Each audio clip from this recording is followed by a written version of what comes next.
from the CyberHub bunker and studio, you're tuning in to the CyberHub Podcast. And now for your host and CISO, James Azar. Well, good morning, gang. Welcome to another episode of the CyberHub Podcast. Thursday, August 25th, 2022. We've got a packed show for y'all today to wrap up this week. So stay tuned. Don't go anywhere. Again, I'm sorry, no coffee available today. Hopefully next week we'll have this whole situation worked out where I can have a regular espresso with all of y'all like we traditionally do.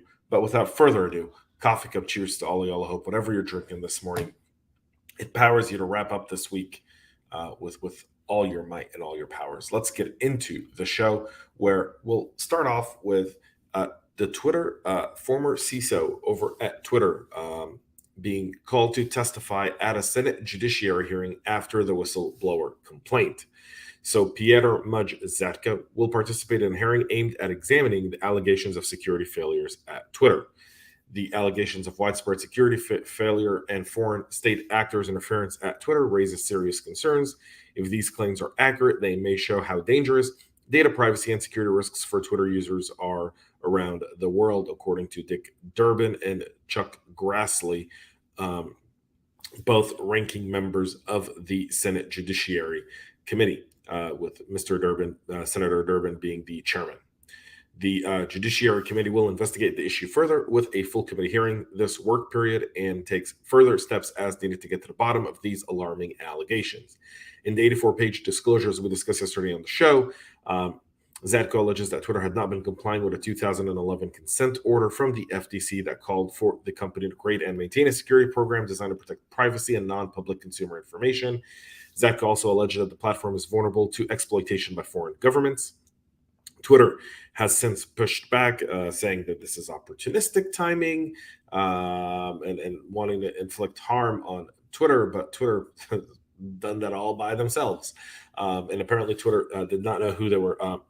When they hired Zatka, they were Dorsey's at the time. Jack Dorsey, the CEO's goal was to get someone with a reputation to kind of reset Twitter's security program. And the fact that Zatka, who's Mudge himself has been one of the most reputable individuals in our industry, just goes to show you that this is going to play out in a Senate Judiciary hearing. I hope it is a public hearing. I hope we get to watch it, and if we do, we'll probably want to be doing a live stream when he's called to testify on that day and talk about it. Definitely watch it and definitely see what comes out of it. I'll be more interested to see what kind of questions he's being asked outside of maybe the political stuff here as we head into the midterms, because that's definitely going to be a piece of it as well. Twilio and Cloudflare were both attacked as part of a campaign that hit over 130 organizations, according to Group IB. Twilio said that the attackers were successful in obtaining employee credentials, that they used those to access internal system, customer data, and an update. Twilio said that the incident impacted 163 of its 270,000 customers, as well as 93 of the 75 million individuals Authy users. Authy is Twilio's MFA solution that attacker registered additional devices to the compromised Authy accounts.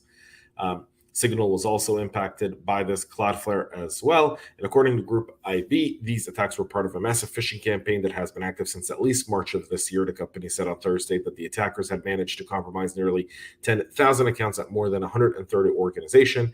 It's being tracked as Octopus, related to the Okta credentials, as they're essentially connecting that the attackers mainly targeted Okta identity service credentials. So very, very interesting there. The hackers sent out a phishing SMS message to the target employee in an effort to lure them to a fake Okta login page.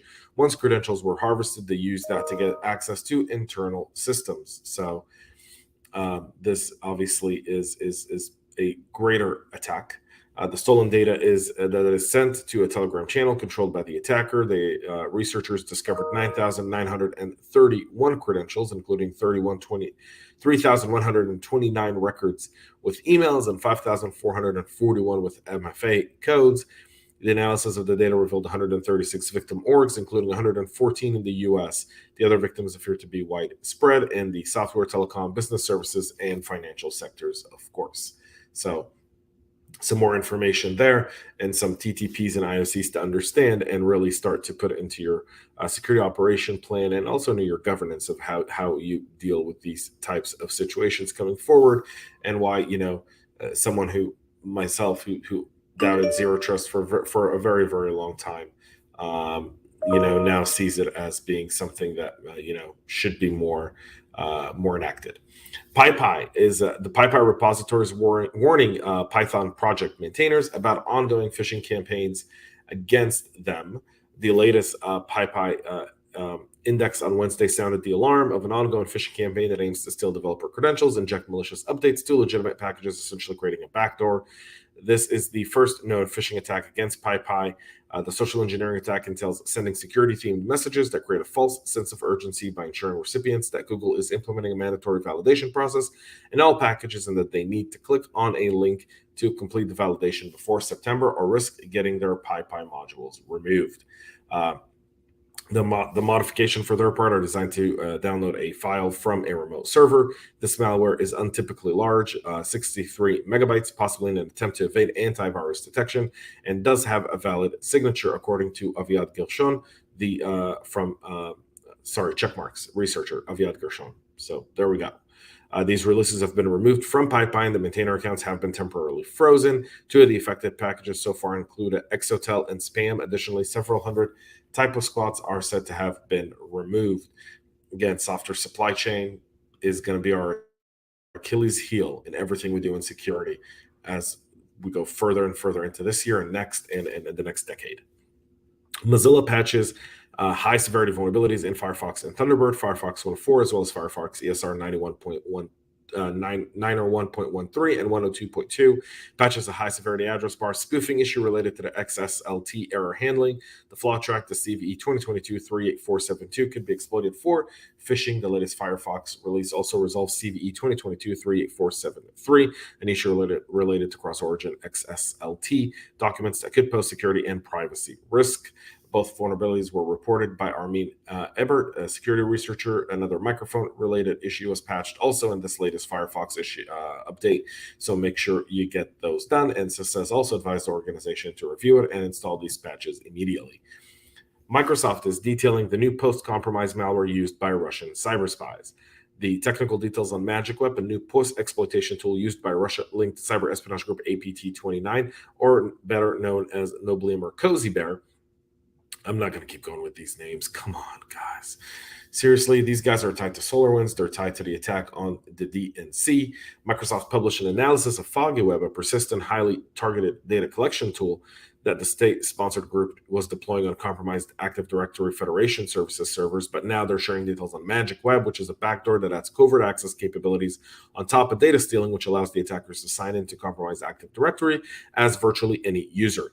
Magic Web is a malicious DLL that allows manipulation of the claims passed in tokens generated by an Active Directory federated service server. It manipulates the user's authentication certificates used for authentication, not the signing certificate used in attacks like the Golden SAML.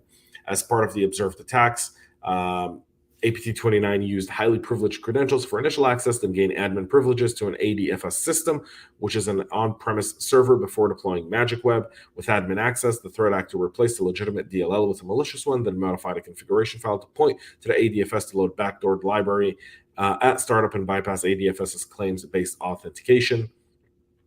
Magic Web also injects itself into the claims process, manipulates the user authentication certificate that the security assertion markup language uses, thus bypassing ADFS policies and allowing the adversary to sign in as any user with any claim, including MFA. Microsoft stresses that they rely on the compromise of highly privileged admin accounts, and protecting those accounts should mitigate the threat itself. So keep that in mind, folks. That's it for our show today. We'll be back with a whole lot more on Monday. Till then, have a great rest of your day. Have a great weekend. And most importantly, stay cyber safe.